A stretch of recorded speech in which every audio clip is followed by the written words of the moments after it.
فضل سے اللہ کی رحمت سے اس مسجد میں 25واں سال ہے، آج تک ایک بندہ بھی نہیں آیا جو اپنے بچے کو لے کے آیا ہوئے جی مولوی صاحب حافظ صاحب دسو اے بچہ میرا جنت ٹر جائے،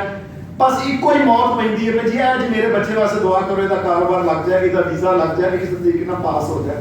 کوئی جنت کے لیے آئے نہیں میرے پاس ایک بندہ بھی، ایک بندہ بھی 25 سالوں میں میرے پاس نہیں آیا جو اپنے بچے کو کہ میں اپنے اس بچے کو جنت کے اندر بھیجنا چاہتا ہوں، میں بتائیں کیسے؟ نہیں،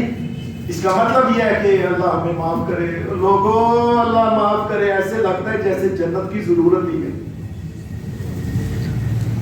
نبی اکرم صلی اللہ علیہ وسلم کے پاس صحابہ آیا کرتے تھے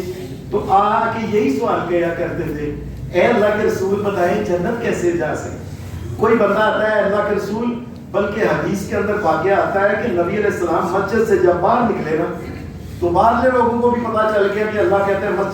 مسجد کی جنت کی طرف دوڑو۔ نبی علیہ السلام سواری کے اوپر بیٹھے تھے، سواری روک روک کے کہتے ہیں یا رسول اللہ ٹھہرنا ذرا، وہ جنت کی جو بات ہو رہی ہے جنت میں کیسے جا سکتا ہے بندہ، آپ مجھے عمل بتائیں۔ یعنی عجیب بات یہ ہے کہ سواری روک روک کے محمد رسول اللہ کی پوچھ رہے ہیں جنت میں کیسے جا سکتا ہے یا رسول اللہ جنت میں کیسے جا سکتا ہے؟ بلکہ ہمارے بڑے بزرگ جو ہیں، ہماری امیاں،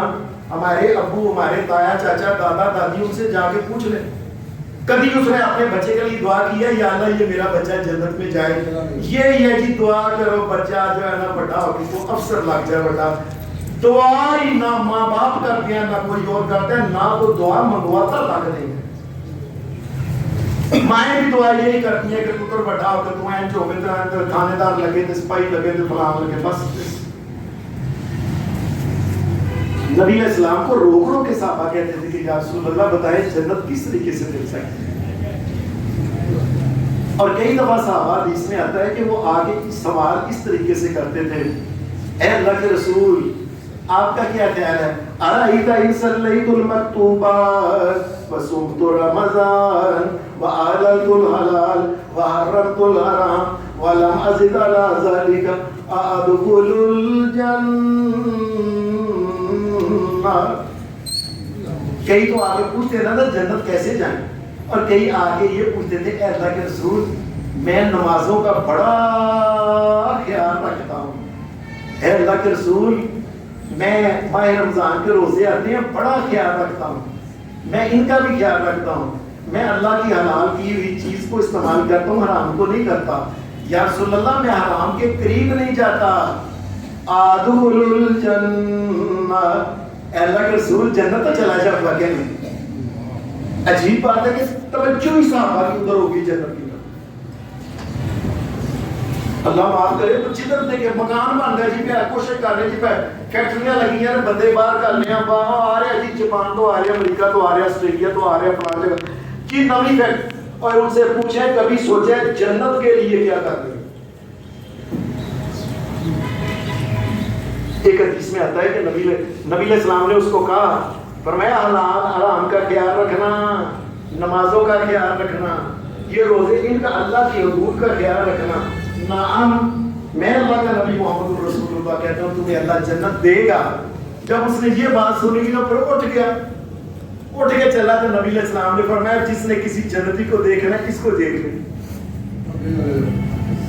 کہ جو کہتے ہیں میں ساری زندگی خیال رکھوں گا حلال کا اور حرام کا۔ ایسے ہی حدیث میں آتا ہے نبی علیہ السلام ایک جگہ گئے ہوئے تھے، وہاں نبی علیہ السلام گئے ہوئے تھے تو ایک بندہ آ گیا، وہ آ کے کہنے لگا، اس نے کلمہ پڑھا، کلمہ پڑھ کے کہنے لگا اے اللہ کے رسول صلی اللہ علیہ وسلم آپ بتائیں کہ آپ کئی جگہ مجاہدین کو بھیج رہے ہیں، میں کسی جگہ مجاہدین کے ساتھ چلا جاؤں، جا کے میں شہید ہو جاؤں، اے اللہ کے رسول میں جنت تو چلا جاؤں گا کہ نہیں؟